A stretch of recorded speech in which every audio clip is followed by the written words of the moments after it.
Bonsoir à tous, petit podcast sur l'épisode numéro 78 de Dragon Ball Super. Donc pour ma part, j'attendais cet épisode avec impatience. J'attendais des révélations tout azimut, des révélations qui nous expliquent le fonctionnement des dieux, la destruction des univers, enfin vraiment tout un pataquès autour de tous ces nouveaux éléments qu'on nous a sortis depuis quelque temps. Mais malheureusement, non, ça fait flop.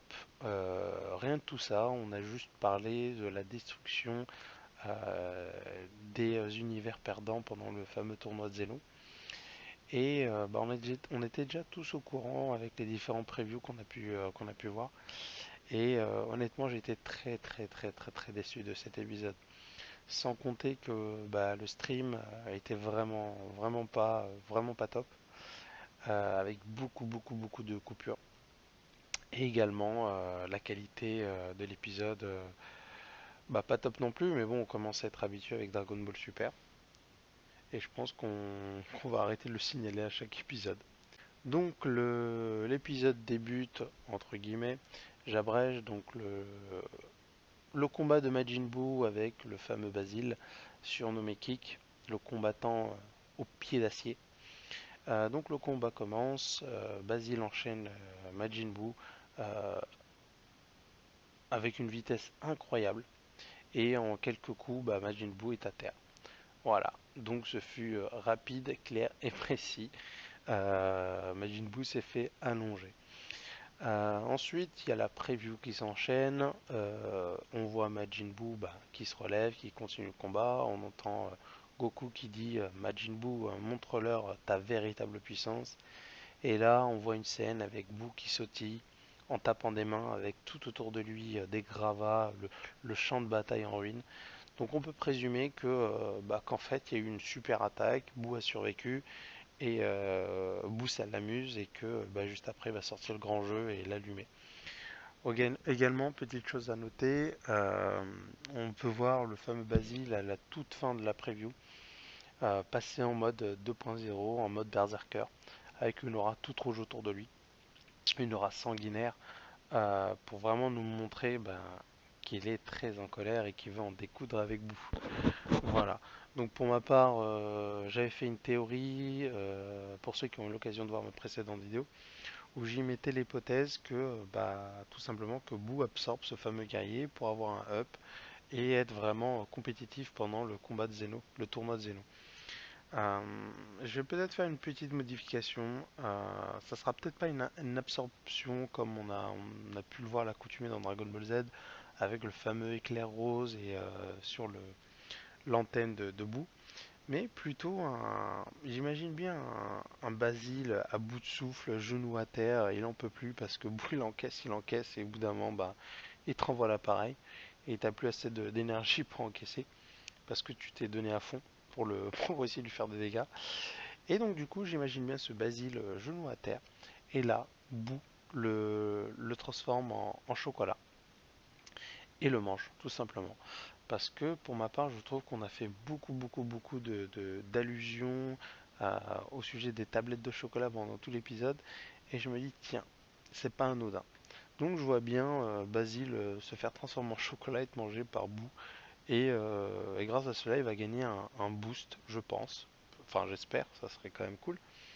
Parce que c'est quand même un personnage qui a été vraiment délaissé. Pas plus que d'autres, mais qui a quand même été délaissé. Je trouve ça dommage parce que c'était vraiment the boss final de Dragon Ball Z, quoi. C'est vraiment, je pense, enfin, un personnage avec qui ils auraient pu vraiment faire beaucoup de choses euh, sur Dragon Ball Super. Et j'aurais même aimé que Dragon Ball Super reprenne non pas avec Freezer, mais avec Majin Buu. Voilà. Peut-être, voilà, je sais pas, faire un épisode pour montrer que Majin Buu a du mal à s'intégrer et que qu'il peut péter un câble au moindre moment et je sais pas en pétant un câble je sais pas il crée une faille spatio-temporelle, intradimensionnelle, intra-univers, tout ce que vous voulez et là bruit. Non, je déconne. Mais non, mais bon, c'est un peu dommage qu'ils aient laissé quand même ce personnage. Donc voilà, dans les grandes lignes, hein, je résume parce que c'était pas spécialement intéressant cet épisode. Et donc voilà. Donc petit aparté, il y a eu un petit point qui m'a quand même un peu hypé pendant l'épisode. C'est quand le grand prêtre a expliqué l'endroit où allait se dérouler le tournament.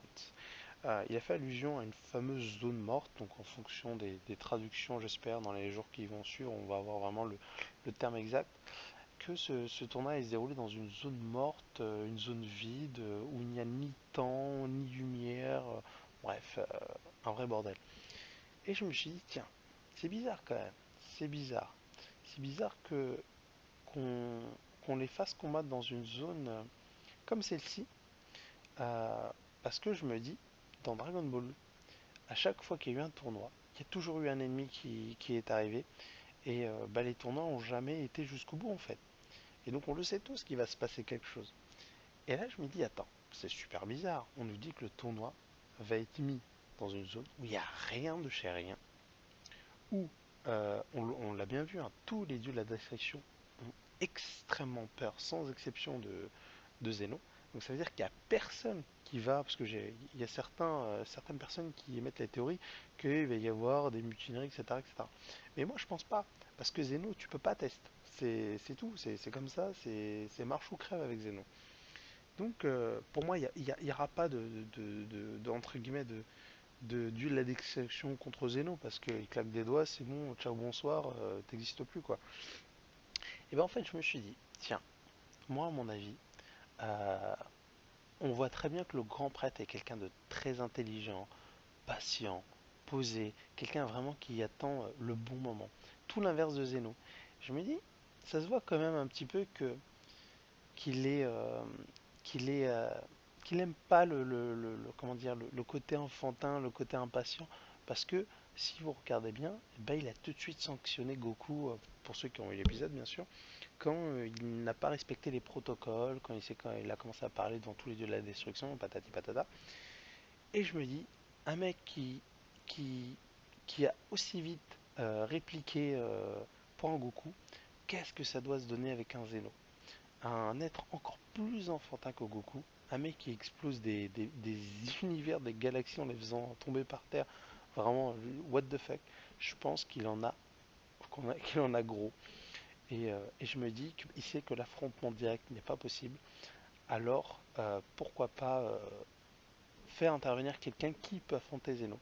Et c'est pour ça que je me suis dit, dans cette zone vide, bah, qu'elle est peut-être pas aussi vide qu'on le pense, et que peut-être, théorie, hein, toujours et encore, bah, que dans cette zone morte, ben, il y a en fait quelque chose, un ennemi qui existe bien dans la création des univers, euh, et qui a été emprisonné, je ne sais comment, par l'ancien maître de tous les univers.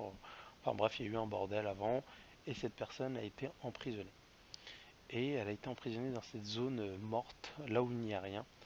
Et je me dis que bah, le grand prêtre sait que cette entité existe et qu'il est en fait possible de la libérer avec la puissance des combats qui peuvent avoir lieu.